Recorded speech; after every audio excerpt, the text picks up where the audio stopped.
Kepala BKN sebut honorer teknis bisa dapat afirmasi seleksi P3K. Asal, kira-kira asal kenapa ya? Nah ya teman-teman semua, jpnn.com Jakarta, Badan Kepegawaian Negara atau BKN masih menghitung dan melakukan perhitungan hasil seleksi P3K teknis tahun 2022. Perhitungan dan simulasi itu lantaran cukup banyak peserta terutama dari kalangan honorer teknis yang gagal karena tidak memenuhi passing grade atau PG. Pelaksana tugas PLT Kepala BKN Bima Harya Wibisana mengatakan sesuai permintaan Menpan RB Azwar Anas dilakukan simulasi terkait nilai ambang batas atau PG P3K teknis 2022. Dia menyebutkan simulasi itu akan dilakukan untuk semua peserta seleksi P3K tenaga teknis tahun 2022, baik honorer maupun umum. Bukan hanya untuk honorer ya, pelamar umum juga dilakukan simulasi, ujar Bima kepada JPNN. Dia menjelaskan saat ini proses perhitungan masih berlangsung. Nantinya akan dilihat kalau dengan PG saja misalnya sudah banyak peserta khususnya honorer yang lulus, berarti tidak perlu ada afirmasi. Penyesuaian PG artinya tingkat kesulitan soalnya yang disesuaikan, jadi bukan PG-nya yang diturunkan, tetapi nilainya yang dikalikan indeks kesulitan. Honorer teknis akan mendapatkan afirmasi bila dengan penyesuaian PG ternyata masih banyak yang tidak lulus. Ujar Bima. Afirmasi itu terkait nilai ambang batas dan masa kerja dari tenaga non-aparatur sipil negara atau honorer. BKN akan melakukan simulasi sejauh mana afirmasi-afirmasi itu bisa dilakukan. Hasilnya nanti akan disampaikan Bima kepada Menteri Anas untuk bisa dijadikan kebijakan dari Kemenpan RB. Sebelumnya, Menpan RB Azwar Anas meminta BKN untuk membuat simulasi dan kajian terkait kelulusan dalam seleksi P3 teknis 2022 yang masih berlangsung saat ini. Hal itu karena banyak masukan melalui media sosial maupun secara langsung kepada Menpan RB terkait nilai ambang batas atau passing grade.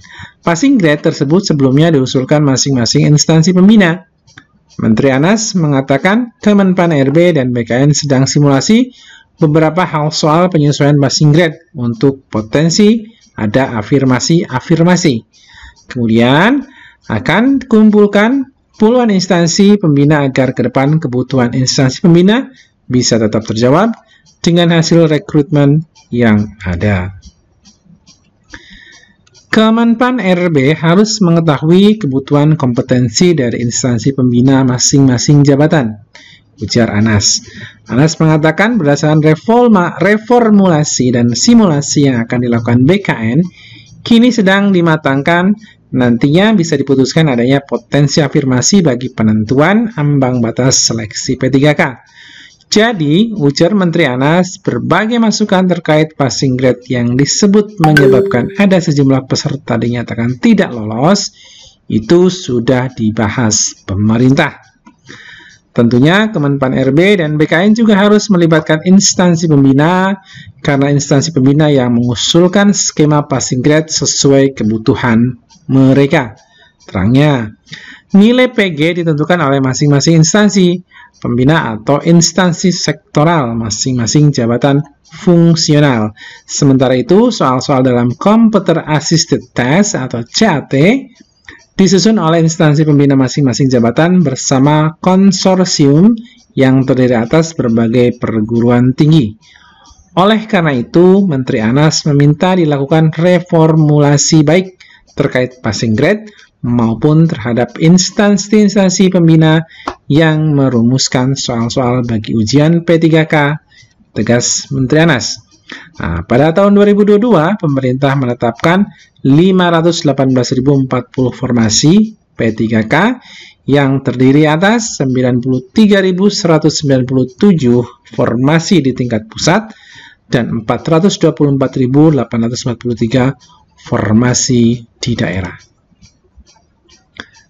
Formasi di daerah terdiri atas 319.029 P3K guru, 80.049 P3 tenaga kesehatan, dan 25.765 P3 tenaga teknis.